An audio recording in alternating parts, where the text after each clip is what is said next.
4, follow traffic, clear visual approach, runway 4 right, maintain 17, John Austin, 5 mile final. 17 till 5 out. Adapting a key regulatory definition in light of new forms of aerial transport. But do we actually need to do that? From the National Business Aviation Association, this is Flight Plan, brought to you by Varion. I'm Rob Finfrock with your trusted source for the very latest business aviation news and information. On first blush, it doesn't seem too complicated. When performing a flight from an airport or heliport, you're engaging in what the FAA has defined as aeronautical activity. That term has historically encompassed all sorts of operations. But with the advent of new types of aerial vehicles, the FAA recently proposed altering the definition and put out the call for comments on those changes. NBAA, with input from its Emerging Technologies Committee and Access Committee and the association's Advanced Air Mobility Roundtable, joined with other industry partners in responding to the FAA's proposal, with their insights on why the definition doesn't necessarily need to be changed. With more, here's Alex Gertson, NBAA's Director for Airports and Ground Infrastructure. The existing definition of aeronautical activity, Rob, can be found in the FAA Airport Compliance Manual, Appendix Z. For regulatory buffs listening to this, that document is referred to as the FAA Order 5190.6b. Essentially, it is any activity that involves, makes possible, or is required for the operation of aircraft, or that contributes to or is required for the safety of such operations. The Appendix Z lists the following activities being within the scope of that definition. Number one being air taxi and charter operations. So note that that's going to come up significantly later in the conversation. Of course, we also have scheduled or non-scheduled air services, pilot training, aircraft sales and service, aircraft storage, sale of aviation petroleum products, repair and maintenance of aircraft, and a number of other activities that we would typically expect to see on the airport. So how is this definition significant to us as airport users, Alex, and what is the FAA looking to change about it? Because it seems pretty comprehensive already. It is comprehensive, but it is important to us because airport sponsors, organizations that are operating airports, when they accept Airport Improvement Program funds, AIP grants, they must abide by a series of what are called assurances. And one of the assurances in particular of relevance to this the most is number 22. It requires that airports will be made available for public use on reasonable conditions and without unjust discrimination to all types, kinds, and classes, and here it comes, of aeronautical activities, including commercial aeronautical activities offering services to the public at the airport. So the FAA's understanding of what constitutes an aeronautical activity directly influences what types of operations are entitled to access and ultimately has implications on how airport revenue can be used, hangar use policies, etc., as airports support aeronautical activities.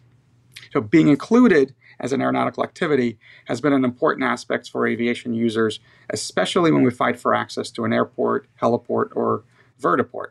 And in this particular update, in terms of the change that the FAA is looking to make, they're looking to add advanced air mobility, also known as AAM, commercial space, and UAS, uncrewed aerial systems. But with a caveat there for UAS, they would like to exclude recreational UAS. Also with me today are representatives from 2 of the 9 members of NBAA's AAM Roundtable. Matt Brofman is Head of Partnerships and Public Affairs Americas for Lilium, and Ryan Nareau is an Aviation Policy Lead at Joby Aviation. Ryan, Alex alluded to one key aspect of this conversation, which is altering the definition of aeronautical activity as it relates to AAM. That's a term we hear about a lot in business aviation. That's right. Advanced air mobility is a broad portfolio of new technologies that are intended to make aviation safer, more accessible, more affordable, and that includes electric propulsion and distributed electric propulsion. It includes concepts for remote flight and futures towards autonomy. And I think that, when you look at the Joby aircraft, which is an all-electric vertical takeoff and landing aircraft, it fits squarely in the definition of advanced air mobility. Now, that said, advanced air mobility is a very broad term that has many different types of aircraft and arguably even UAS under the portfolio. So it's a real challenging term to use for regulatory or legislative purposes. Matt, how does Lilium's AAM vehicle fit into this definition? At Lilium, we're building an aircraft built for regional air mobility, right? So when you think of advanced air mobility, or even just narrowly into eVTOLs, electric vertical takeoff and landing jets, there's all sorts of different missions that these jets are going to focus on. For our case, we're focused on regional air mobility, and so we've got a ducted electric vector thrust jet, right? So a different type of propulsion system in our case to get that jet up vertically and then to transition to horizontal flight onto wing. And I think to tie into what Ryan was saying, one of the challenges with AAM, it's kind of like saying innovative technology. And so what we think of today as innovative technology or AAM may change in 5 years from now. It was probably different 5 years ago, and it will be different in 15 years. So as a broad way from a regulatory perspective, it's not something that we would want to see define who can and can't use any sort of facility or what a facility looks like. So just as you wouldn't use innovative technology in normal regulatory world to define who can and can't do something, we wouldn't want to see AAM in that same aspect. So while Joby and Lilium have similar types of aircraft and aircraft that will eventually function similarly in terms of the fact that they are eVTOLs, there are all sorts of different aircraft that could technically be under AAM. So, Alex, let's go back to the FAA's request for comments about altering the definition of aeronautical activity. Please tell us a bit about how this process works and about the comments submitted by NBAA and its partners, the Aerospace Industries Association, National Air Transportation Association, U.S. Parachute Association, and Vertical Flight Society. As associations, NBAA and others are always advocating for the FAA and other government agencies to keep policy current, and we very much commend the agency for being proactive in this case to make sure the FAA Airport Compliance Manual keeps up with emerging technologies. The FAA used its standard process to solicit public comments, and the first step in the process was the announcement of the proposed policy update in the Federal Register, which can be found at regulations.gov. They did that on November 7th of 2023. Originally, comments were due in 30 days, which put them on December 15th, 2023. And then a number of groups have asked for an extension, and the FAA granted the extension to submit by January 15th, 2024, which is when we provided our comments.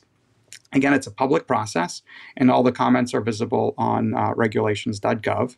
In this case, the submission for NBAA and others were worked together collaboratively with our Advanced Air Mobility Roundtable, our Emerging Technologies Committee, our Access Committee, and a number of other groups and individuals to put this together.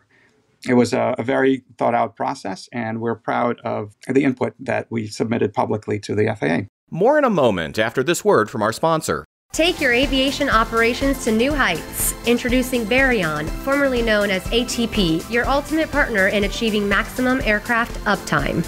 At Varion, we understand the challenges faced by everyone in aviation. Our industry-leading technology solutions revolutionize aircraft management, so there's no more waiting, no more wondering, and no more wasted effort.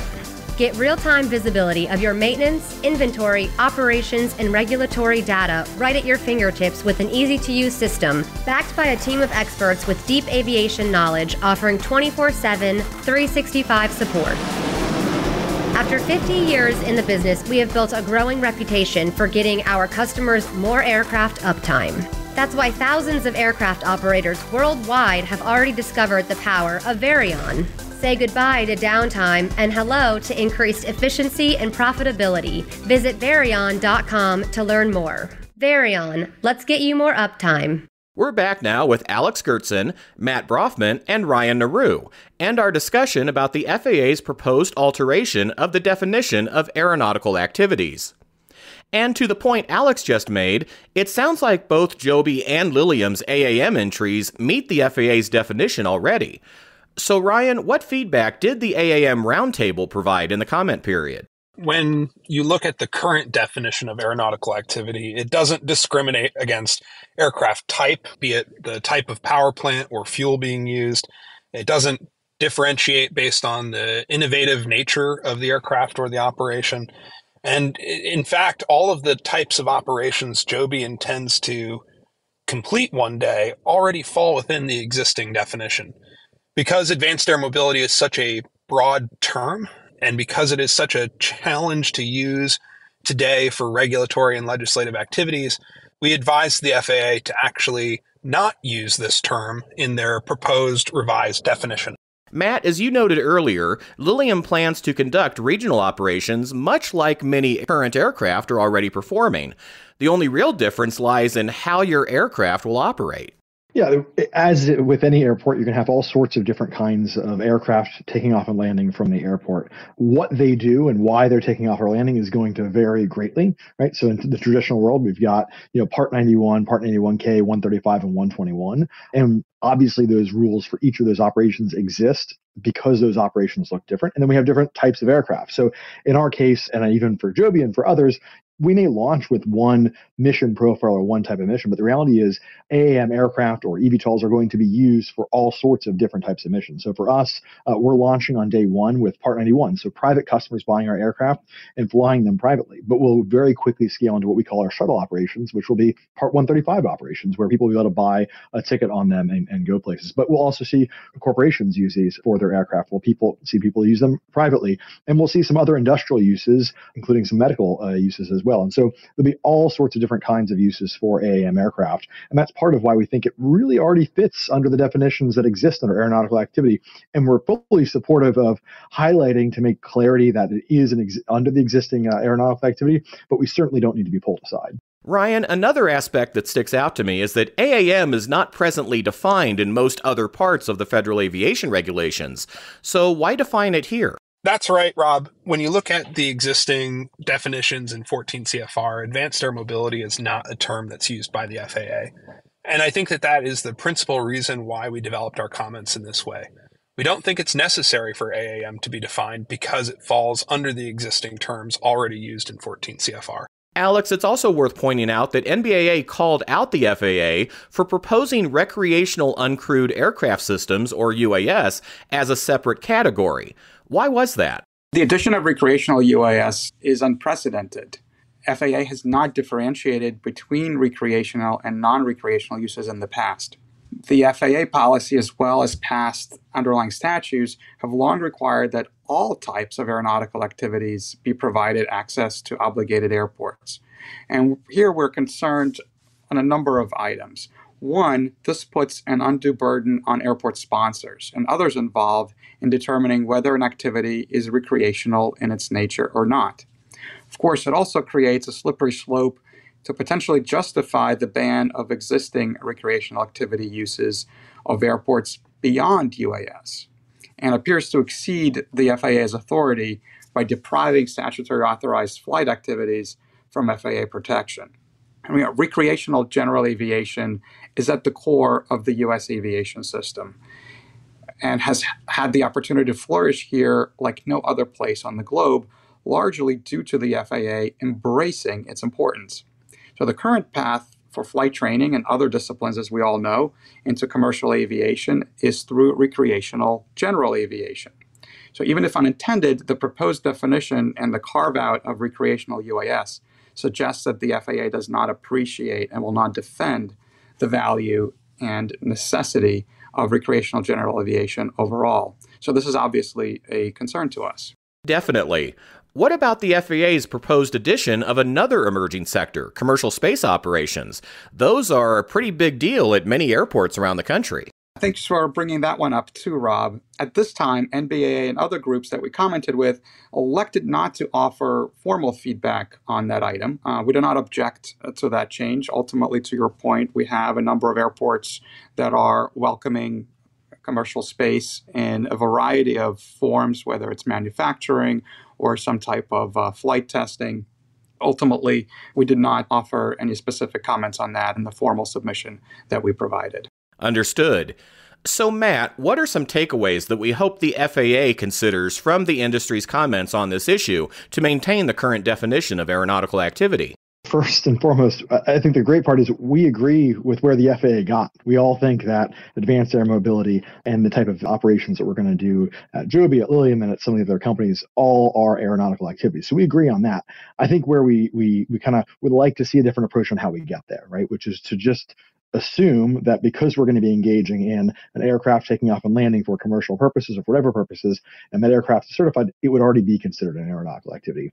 And look, we know that bringing a new and novel aircraft to market is going to require new rules. We're working day in and day out with the FAA on a lot of those new rules. But what we want to make sure is that those new rules apply to the thing that we're doing that is different. So if it's because we have electric propulsion or because we have a different type of propulsion system, right, those are totally fine to have new rules based on that.